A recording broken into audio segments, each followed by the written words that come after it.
ಅದು ತಾಯಿ ಮಗ ಇಬ್ಬರೇ ಇದ್ದ ಕುಟುಂಬ. ಮನೆ ಕಟ್ಟಿಸೋದಕ್ಕೆ ಅಂತ ಇವತ್ತು ಅಡಿಪಾಯ ತೆಗೀತಾ ಇದ್ರು. ಈ ವೇಳೆ ಮಡಿಕೆಯೊಂದು ಪತ್ತೆಯಾಗಿದೆ. ಇದರಲ್ಲಿ ಏನಿದೆ ಅಂತ ತೆಗೆದು ನೋಡ್ತಾ ಇದ್ದಂತೆ ಬಂಗಾರದ ರಾಶಿಯೇ ಪತ್ತೆಯಾಗಿದೆ. ಲಕ್ಕುಂಡಿ ಗ್ರಾಮದ ಕಸ್ತೂರಬಾ ಬಸವರಾಜ್ ರಿತ್ತಿ ಅಂತಕ್ಕಂಥ ಏನು ಅವರು ಮನೆಯ ಪಾಯವನ್ನು ತೆಗಿತಾ ಇದ್ರು. ಆ ಸಂದರ್ಭದಲ್ಲಿ ಕೂಡ ಏನು ನಿಧಿ ಕೂಡ ಪತ್ತೆಯಾಗಿತ್ತು.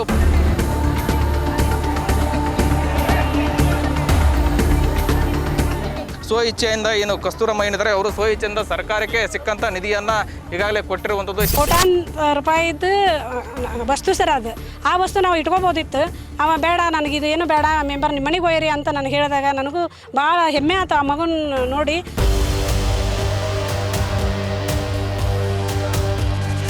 ಇವನೇ ಹುಡುಕಿ ಅದನ್ನು ಮೆಂಬರಿಗೆ ಕೊಟ್ಟಿದ್ದಾನೆ. ಇವನಿಗೆ ಸೂಕ್ತ ಎಲ್ಲ ಸೌಲಭ್ಯಗಳು ಹಾಗೂ ಏನಾದರೂ ಬಹುಮಾನ ಕೊಳ್ಳಿ ಅಂತೇಳಿ ನಾನು ಲಕ್ಕುಂಡಿ ಗ್ರಾಮಸ್ಥನಾಗಿ ಸರ್ಕಾರಕ್ಕೆ ಕೇಳ್ಕೊತೀನಿ. ನಿಧಿ ಅಂದ್ರೆ ಭೂಮಿಯೊಳಗೆ ಅಡಗಿರೋ ಬಂಗಾರದ ಖಜಾನೆ.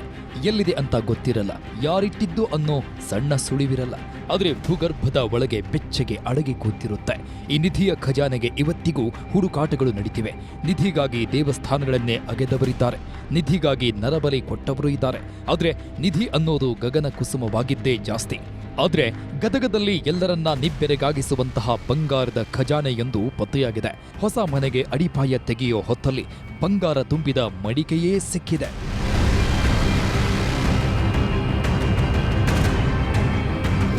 ಇದನ್ನ ಅದೃಷ್ಟ ಅನ್ಬೇಕೋ ಅಥವಾ ಕೈಗೆ ಬಂದ ತುತ್ತು ಬಾಯಿಗೆ ಬರಲಿಲ್ಲ ಅನ್ಬೇಕೋ ಒಂದು ಗೊತ್ತಾಗ್ತಿಲ್ಲ. ಬಂಗಾರದ ಬೆಲೆ ಈಗ ಗಗನಕ್ಕೇರಿ ಕೂತಿದೆ. 1 ತೊಲೆ ಬಂಗಾರ 1.5 ಲಕ್ಷದ ಹತ್ತಿರ ಬಂದಿದೆ. ಹೀಗಾಗಿ 1 ಅಣಿ ಬಂಗಾರ ಕೊಳ್ಳೋದಕ್ಕೂ ಹಿಂದೆ ಮುಂದೆ ನೋಡಬೇಕಾಗಿದೆ. ಅಂಥದ್ರಲ್ಲಿ ಕೆಜಿ ಬಂಗಾರ ಭೂಮಿಯಲ್ಲಿ ಪತ್ತೆಯಾಗಿದೆ. ಗದಗದ ಐತಿಹಾಸಿಕ ಲಕ್ಕುಂಡಿ ಗ್ರಾಮದಲ್ಲಿ ಬಂಗಾರದ ಮಡಿಕೆಯೇ ಸಿಕ್ಕಿದೆ.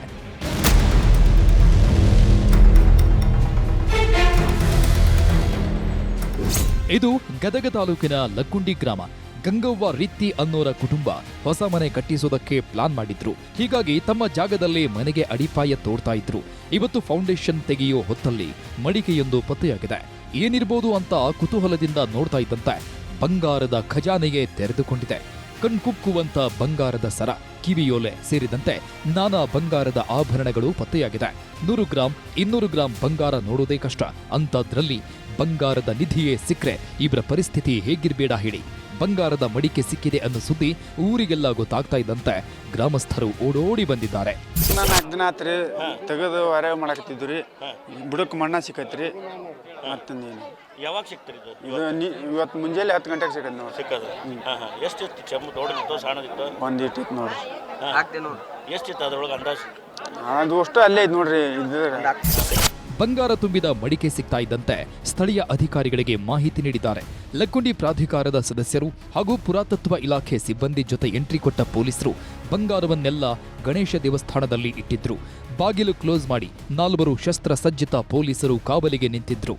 ಬಂಗಾರವೇನೋ ಸಿಕ್ಕಿದೆ, ಆದರೆ ಇದು ಸರ್ಕಾರಕ್ಕೆ ಸೇರುತ್ತಾ? ಬಂಗಾರ ಸಿಕ್ಕ ಜಾಗದವರಿಗೆ ಏನಾದ್ರೂ ಕೊಡ್ತಾರಾ ಅಂತ ನೋಡೋದಾದ್ರೆ, ಎಲ್ಲೇ ಆದ್ರೂ ಸರಿ, ಯಾವ ಊರಲ್ಲಾದ್ರೂ ಸರಿ, ಭೂಮಿಯೊಳಗೆ ನಿಧಿ ಸಿಕ್ಕರೆ ಅದು ಸರ್ಕಾರದ ಸ್ವತ್ತು. 10 ರೂಪಾಯಿ ಬೆಲೆಯ ಮೇಲ್ಪಟ್ಟ ನಿಧಿ ಸಿಕ್ಕರೂ ಕೂಡ ಡಿಸಿಗೆ ಮಾಹಿತಿ ನೀಡಬೇಕು. ಒಂದು ವೇಳೆ ಸಿಕ್ಕ ಬಂಗಾರ ಏನಾದರೂ 100 ವರ್ಷ ಮೇಲ್ಪಟ್ಟಿದ್ದು ಆಗಿದ್ರೆ ಅದು ಸರ್ಕಾರದ ಸ್ವತ್ತಾಗುತ್ತೆ. ಹೀಗಾಗಿ ಇದರಲ್ಲಿ 5ನೇ 1 ಭಾಗವನ್ನ ಜಾಗದ ಓನರ್ಗೆ ನೀಡುವ ನಿರ್ಧಾರವನ್ನ ಡಿಸಿಗೆ ನೀಡಲಾಗುತ್ತೆ. ಒಂದು ವೇಳೆ ನಿಧಿ ಸಿಕ್ಕ ಮಾಹಿತಿಯನ್ನೇನಾದರೂ ಮುಚ್ಚಿಟ್ರೆ 1 ವರ್ಷದವರೆಗೆ ಜೈಲು ಶಿಕ್ಷೆಯಾಗಲಿದೆ. ಸಿಕ್ಕ ನಿಧಿ 100 ವರ್ಷದ ಒಳಗಿನ ಸ್ವತ್ತು ಆಗಿದ್ರೆ ಕರ್ನಾಟಕ ನಿಧಿ ಕಾಯ್ದೆ 1962ರ ಪ್ರಕಾರ ಜಿಲ್ಲಾಧಿಕಾರಿಗೆ ವಿಚಾರಣೆ ನಡೆಸಿ ಮುಂದಿನ ನಿರ್ಧಾರ ಮಾಡಬೇಕು. ಈಗ ಲಕ್ಕುಂಡಿಯಲ್ಲಿ ಸಿಕ್ಕಿರೋ ನಿಧಿಯಲ್ಲೂ ಜಾಗದ ಮಾಲೀಕರಿಗೆ ಒಂದು ಪಾಲು ಸಿಗೋ ಸಾಧ್ಯತೆ ಇದೆ. ಇದನ್ನ ಜಿಲ್ಲಾಧಿಕಾರಿ ನಿರ್ಧಾರ ಮಾಡಲಿದ್ದಾರೆ. ಈಗಾಗಲೇ ಗಂಗವ್ವ ಕುಟುಂಬಸ್ಥರು ಸ್ವ ಇಚ್ಛೆಯಿಂದಲೇ ಸರ್ಕಾರಕ್ಕೆ ನಿಧಿಯನ್ನ ಹಸ್ತಾಂತರ ಮಾಡಿದ್ದಾರೆ.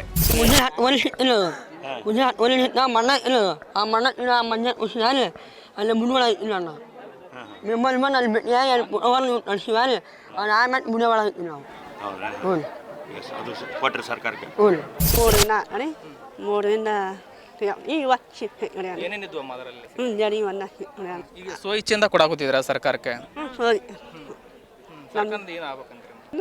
ಮನೆ ಜಾರಿ ಮಾಡಿ ಏನಾರ ಆಕಡ ಮಾಡ್ರಿ, ಸಹಾಯ ಮಾಡ್ರಿ. ಮನೆ ನಮ್ಮ ಏನಾರ ಸಹಾಯ ಮಾಡಿ. ಒಟ್ನಲ್ಲಿ ಬಂಗಾರ ಅಂದ್ರೆ ಬಾಯಿ ಬಿಡೋ ಈ ಕಾಲದಲ್ಲಿ ಕೆಜಿ ಲೆಕ್ಕದ ನಿಧಿ ಸಿಕ್ಕಿದೆ. ಆದ್ರೆ ಅದನ್ನೆಲ್ಲ ಅನುಭವಿಸೋ ಹಕ್ಕಿಲ್ಲ ಅಷ್ಟೇ. ಏನೇ ಆಗಲಿ ನಿಧಿ ಸಿಗೋದೆಲ್ಲ ಸುಳ್ಳು ಅನ್ನೋರ ಮಧ್ಯೆ ಇಂಥ ಘಟನೆಗಳು ಮೇಲಿಂದ ಮೇಲೆ ಅಚ್ಚರಿ ಮೂಡಿಸ್ತಿವೆ. ಇದು ಯಾವ ಕಾಲದ ಬಂಗಾರ ಅನ್ನೋದು ಇನ್ನಷ್ಟೇ ಗೊತ್ತಾಗಬೇಕಿದೆ. ಸಂತೋಷ್ ಕೊಣ್ಣೂರ್, ನ್ಯೂಸ್ 18 ಗದಗ.